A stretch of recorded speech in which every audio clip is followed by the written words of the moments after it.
وإذ قلنا ادخلوا هذه القرية فكلوا منها حيث شئتم رغدا وادخلوا الباب سجدا وقولوا حطة نغفر لكم خطاياكم وسنزيد المحسنين. فبدل الذين ظلموا قولا غير الذي قيل لهم فأنزلنا على الذين ظلموا رجزا من السماء بما كانوا يفسقون.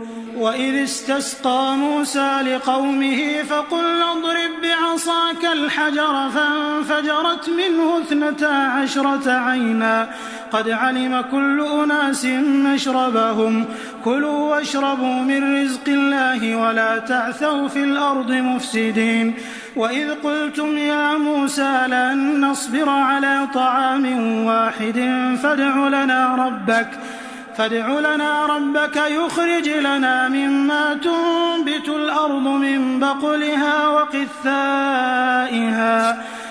بقلها وقثائها وفومها وعدسها وبصلها قال أتستبدلون الذي هو أدنى بالذي هو خير اهبطوا مصرا فإن لكم ما سألتم وضربت عليهم الذلة والمسكنة وباءوا بغضب من الله ذلك بأنهم كانوا يكفرون بآيات الله ويقتلون النبيين بغير الحق ذلك بما عصوا وكانوا يعتدون.